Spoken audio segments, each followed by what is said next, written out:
Donc voilà, donc c'est la suite du chapitre miroir sphérique. On est arrivé vers ce schéma d'un miroir concave et qu'on veut démontrer les relations de conjugaison de miroir sphérique pour le grandissement. Donc on a dit en utilisant les relations de Schall pour le cas des deux triangles BAF, donc BAF et FSH', FSH'.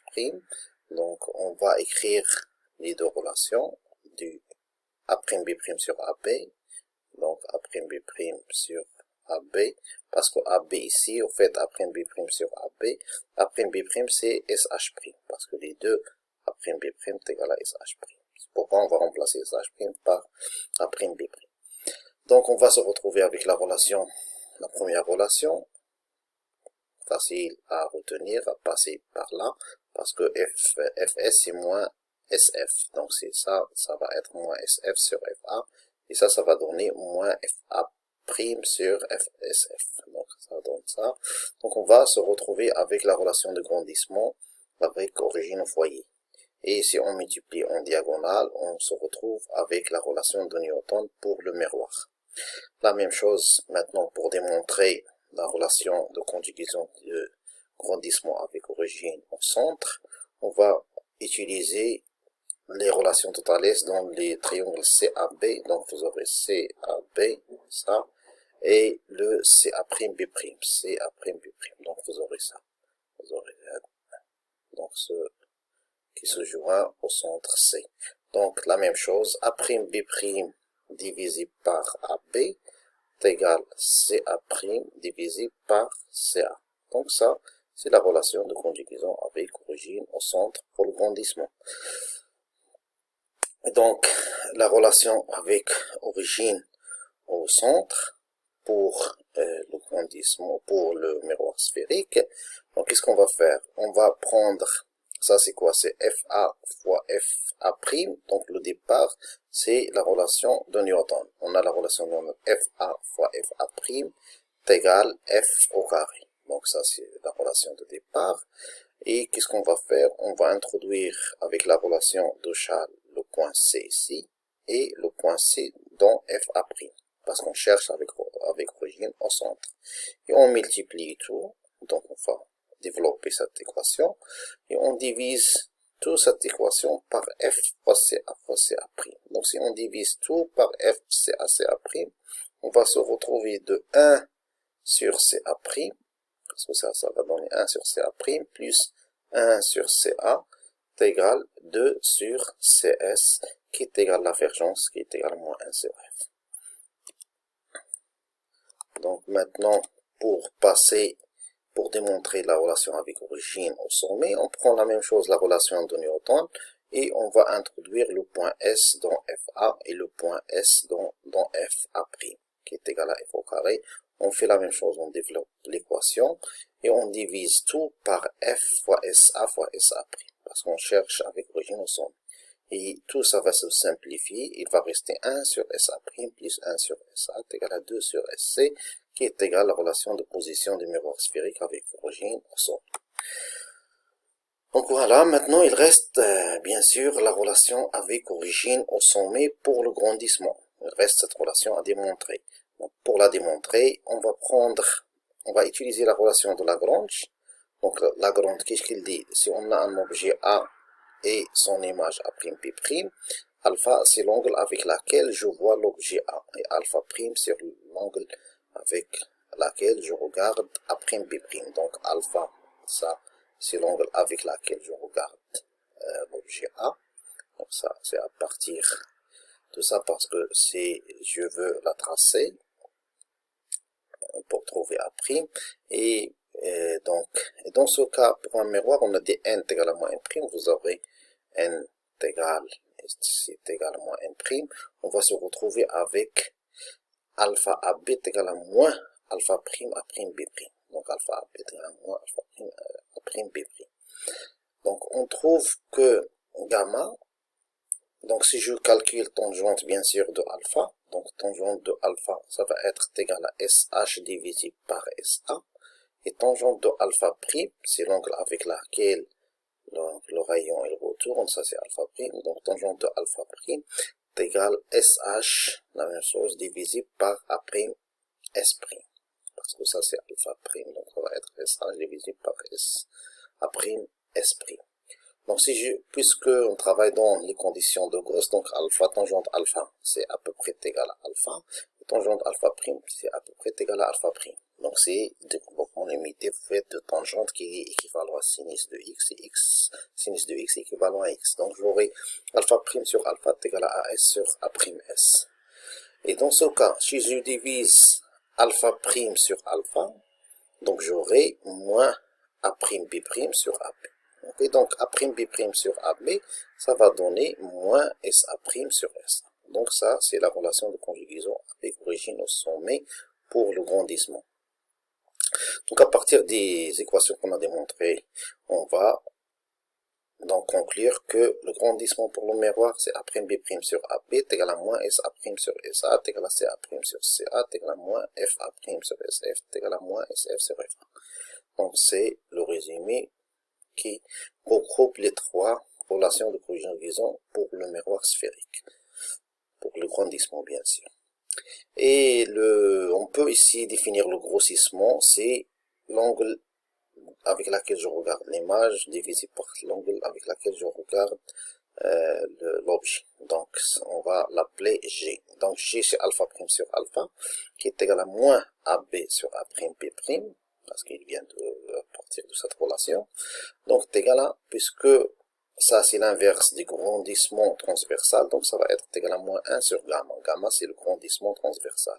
Donc la relation qui va lier le grossissement avec le grossissement avec gamma, donc avec le grandissement transversal, c'est que si je multiplie les deux, ça va être égal à moins 1. Donc pour un miroir, le grossissement fois le transfert, le grossissement angulaire fois le grandissement transversal est égal à moins 1. Et d'une façon générale, ça va être égal à n si l'indice d'entrée divisé par l'indice de sortie. Donc d'une façon générale, ça va être égal à n sur n'. Pour le cas du miroir, n est égal à moins n', donc ça va donner moins 1. Maintenant, pour tracer construction géométrique, comment on fait les constructions? Par exemple, j'ai un objet A, je veux tracer l'image, je prends par exemple ici le rayon bleu, on va prendre des couleurs, un rayon qui arrive sur le miroir. Comment il va sortir? Donc bien sûr, je vais prendre la normale, et donc l'angle d'incidence est égal à l'angle de réflexion. Donc je vais faire comme ça pour trouver l'angle de réflexion. Donc ça va être rayon continu, mais pour aller sur l'axe optique, parce que l'axe optique c'est là où il y a les objets. Donc voilà mon axe optique, il est là. Donc qu'est-ce que je fais? Je fais le prolongement de mon rayon qui va être réfléchi, je fais le prolongement pour trouver A'. Si je prends maintenant un autre rayon qui arrive, le rouge, donc la même chose, je fais la normale, je trace le rayon de telle façon que l'angle d'incidence est égal à l'angle de réflexion, et je fais le prolongement, et normalement je dois tomber sur le même point qui est A'. C'est comme ça qu'on va tracer bien sûr l'image de A traverse un miroir qui est plan. Donc A et A', ils sont symétriques par rapport au sommet S ou bien par rapport à H. H c'est la projection par exemple de A sur le miroir. Maintenant si je prends un objet AB perpendiculaire et je veux tracer son image par un dioptre qui est plan, la même chose, je vais prendre par exemple, en général on prend celui qui est en haut et on fait la projection parce que d'après Gauss, l'image d'un objet plan est un objet plan. Donc je vais prendre par exemple juste le point B et je trace deux rayons. Un rayon qui arrive sur le miroir, je fais la normale et je trace le rayon réfléchi de telle façon que l'angle d'incidence est égal à l'angle de réflexion. Je fais le prolongement, ok, je fais un prolongement comme ça. Le deuxième rayon, la même chose, je prends un deuxième rayon comme ça et je prends la normale. L'angle d'incidence est égal à l'angle de réflexion et je trace le rayon réfléchi. Je fais son prolongement et je vais me retrouver sur un point où ils vont il y a l'intersection des deux, le vert avec l'orange, et donc ça va être le point B'. Je fais sa projection, je vais me retrouver avec A'. Donc A', B', c'est l'image de AB à travers un miroir plan. on remarque que la taille, ça va être le même. Donc, le grandissement d'un miroir plomb est égal à 1. Ça veut dire qu'il va garder la taille du même objet. Donc, la taille de l'image est égale à la taille de l'objet. Donc le miroir plomb est un cas particulier du miroir sphérique dont le rayon tend vers l'infini. Ça veut dire la relation de conjugaison, ça va être seulement avec origine au sommet parce qu'il n'y aura que le sommet ici. Il n'y a pas de centre. Le centre il est confondu avec S. Parce que c'est... Donc on va utiliser que la relation avec origine au sommet. Et les foyers sont aussi à l'infini, donc il y aura une seule relation, c'est que moins SA' sur SA est égal à 1. Ça c'est pour le cas du miroir plomb.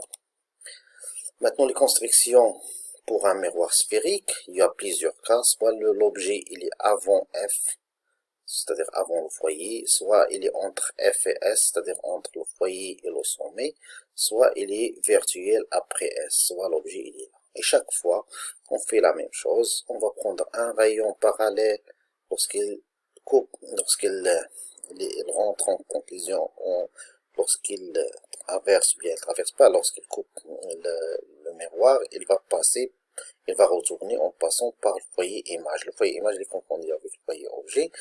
Il faut un deuxième rayon, donc je prends par exemple le rayon qui passe par le centre, qui n'est pas dévié, donc il va retourner sur lui-même, et l'intersection des deux, ça va définir l'image B'. Pour trouver A', il suffit de projeter et trouver A'. Donc normalement, deux rayons suffit pour trouver l'image, et comme ça je trace A'B'.